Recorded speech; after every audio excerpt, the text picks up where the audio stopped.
ભારતીયો છે, કારણ આપણે ખૂબ સરળતાથી ટ્રાફિકના નિયમોનો ભંગ કરીએ છીએ। દોસ્તો, આજનો જે આ કાર્યક્રમ છે તેનો મુખ્ય હેતુ એ છે કે જે અમદાવાદ શહેરમાં આપણે 226 લોકો ગયા વર્ષે રોડ એક્સિડન્ટમાં એક્સપાયર થયા હતા, એમને શ્રદ્ધાંજલિ આપણે આપીએ। એની સાથે સાથે લોકોમાં જાગૃતતા કેળવાય કે જે લોકો એક્સિડન્ટમાં એક્સપાયર થયા છે, આપણે જોઈએ તો કેટલાક નાના ભૂલકા છે, કેટલાક બહેનો છે, કેટલાક ભાઈઓ મોટા છે કે યુવાન પણ છે, એમના કુટુંબને જે હાલાકી પડે, જે ખરાબ પરિસ્થિતિમાં તેઓ મુકાય છે, એ જોઈને આપણે ટ્રાફિકના નિયમોનું પાલન કરીએ અને આપણે આપણી જાતને તથા આપણા સ્વજનોને એની સાથે સાથે સામેવાળી વ્યક્તિઓને પણ સલામત બનાવીએ, તે એનો મુખ્ય હેતુ છે।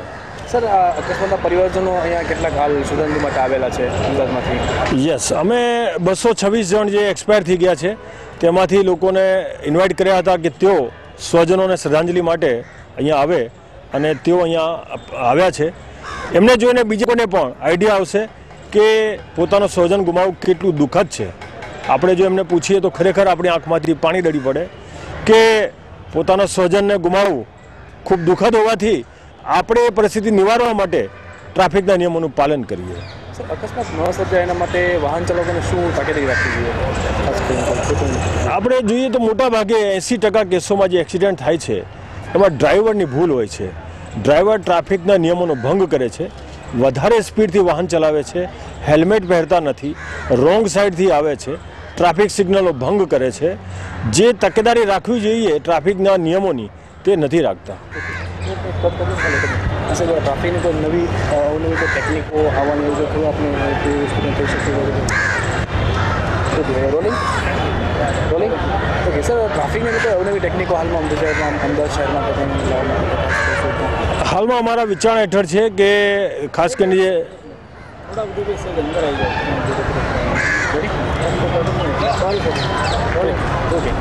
હાલમાં અમારા વિચાર હેઠળ છે કે ટ્રાફિક સિગ્નલ આગળ જે તે લોકો સિગ્નલ ભંગ કરીને જાય છે ત્યાં કેમેરાઝ મૂકવા, જેથી કરીને લોકો ટ્રાફિક નિયમોનું પાલન કરતા થાય।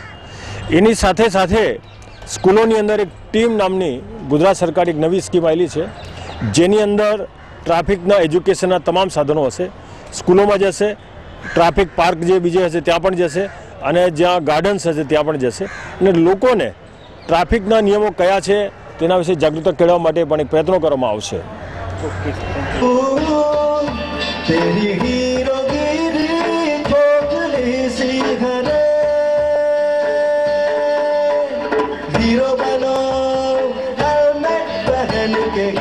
हीरो बनो, सड़कों की पिक्चर के हीरो बनो, हीरो बनो, सीट बेल्ट बांध के हीरो बनो, एक ब्रेक मार के हीरो बनो, सड़कों की पिक्चर के हीरो बनो।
મિત્રો, જિંદગી ખૂબ જ કિંમતી છે।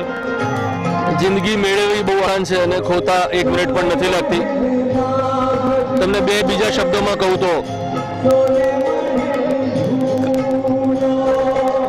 काफी कोशिशें लग जाती हैं किसी को पाने के लिए, सिर्फ एक हेलमेट की कमी ही काफ़ी है किसी को हमेशा खो देने के लिए. મિત્રો, આપણે આજે છીએ અને નથી એ બે ચિત્રો વચ્ચે ખૂબ જ મોટું અંતર છે. મારી બસ આપને એક જ અપીલ છે, વાહન ધીમેથી ચલાવો, શાંતિથી ચલાવો, પોતાની અને અન્યની સલામતીનો ખ્યાલ રાખો. આપનો આભાર. Thank you. વિશ્વ માર્ગ અકસ્માત શ્રદ્ધાંજલિ દિવસના આ દિને મારી સાથે ઉપસ્થિત ટ્રાફિક પોલીસના સૌ અધિકારીશ્રીઓ, મારા પરમ મિત્ર શ્રી મુખ્તારભાઈ શાહ, મોહસિનભાઈ શુક્લાજી અને શોક સંતપ્ત પરિવારના સ્વજનો, કોઈ ભાષણ કરવાનો પ્રયોજન નથી, એનો કાર્યક્રમ પણ નથી, પરંતુ જે આપણા જીવનમાં વીત્યું છે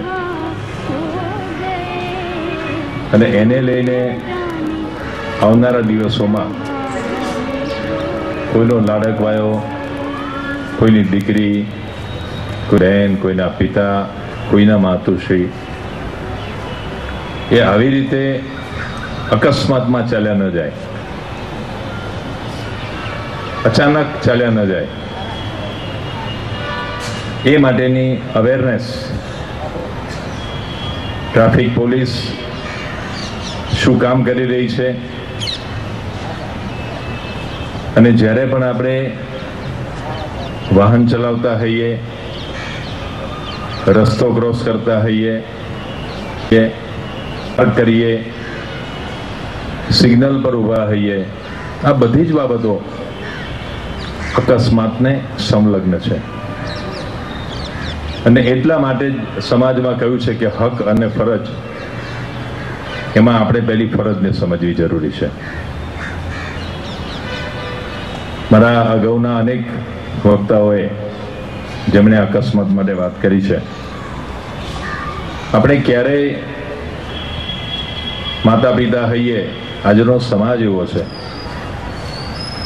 ઝડપથી પહોંચવું, રાતોરાત પૈસાદાર થઈ જવું, વગર મહેનતે કોઈ પણ પ્રકારની પ્રસિદ્ધિ હાંસલ કરવી, આ બધી બાબતો આજના સમાજમાં સહજ થઈ ગઈ છે. પરંતુ એના પરિણામો હંમેશા માઠા રહ્યા છે.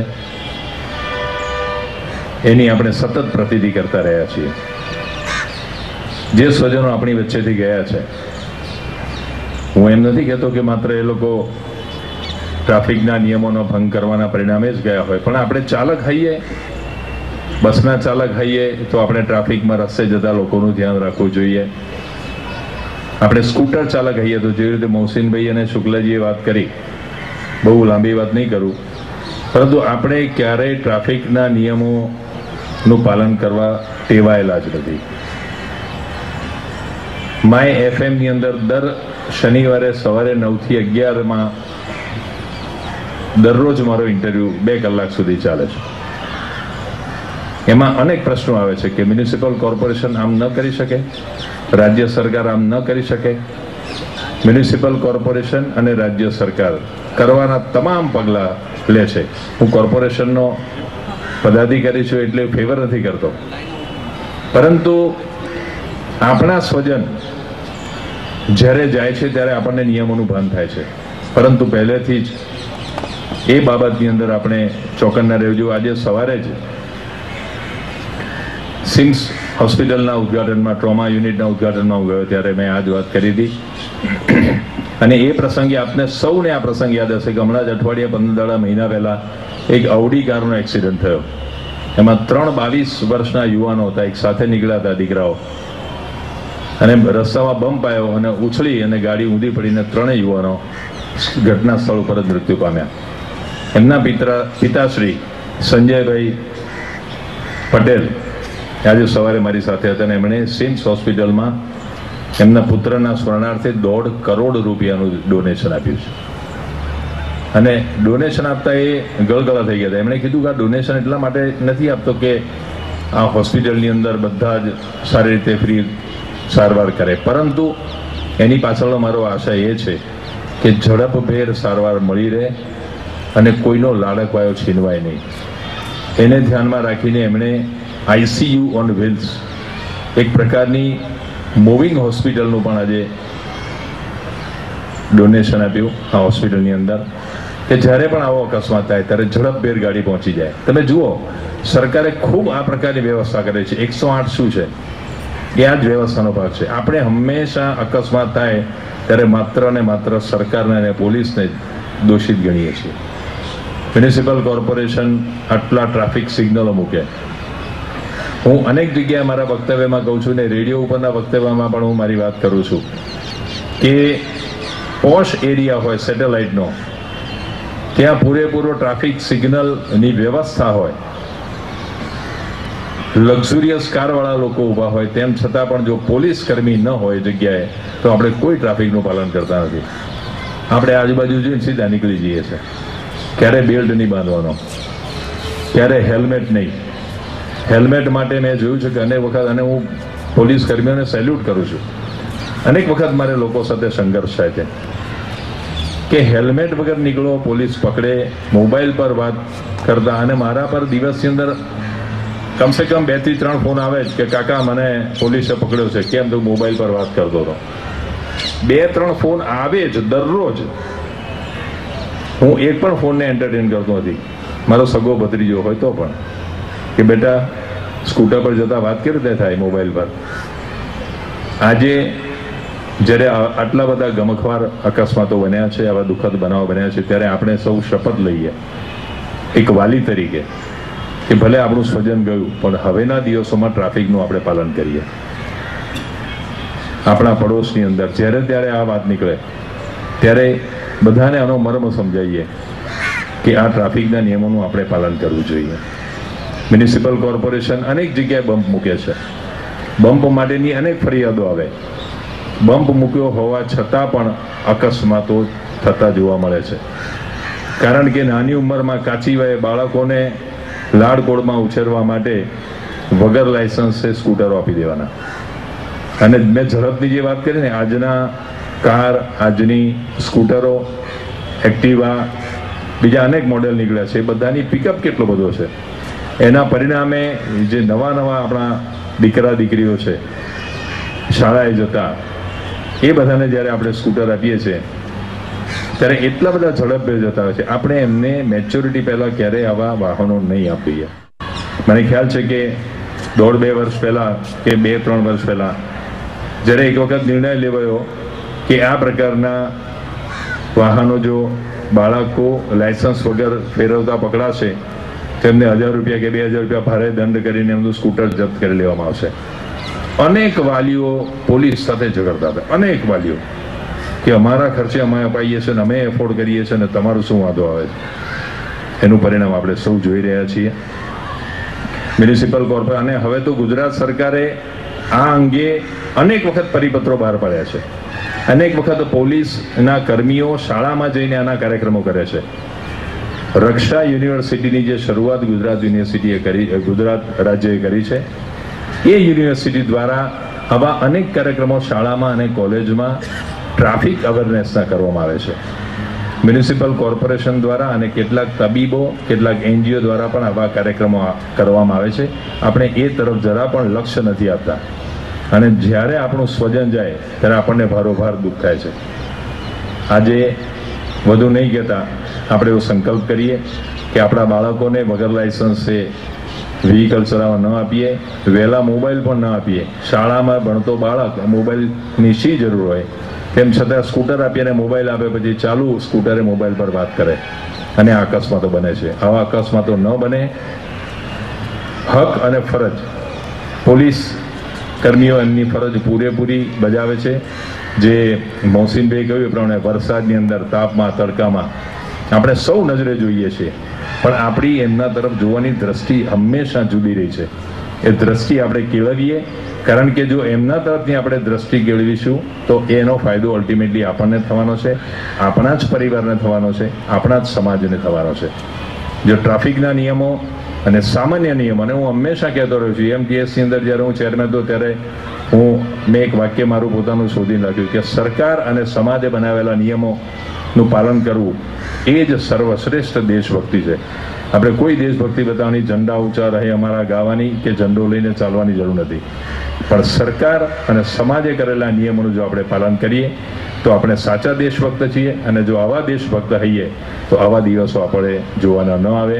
ફરી એક વખત ટ્રાફિકના નિયમોનું ધ્યાન રાખીએ, આપણા બાળકોને સંભાળીએ અને આપણા સમાજને આવા અકસ્માતોમાંથી ઉગારીએ. એ જ આજના દિવસની અભ્યર્થના. સૌ મૃતકોને મારી શ્રદ્ધાંજલિ પાઠવું છું. વંદે માતરમ.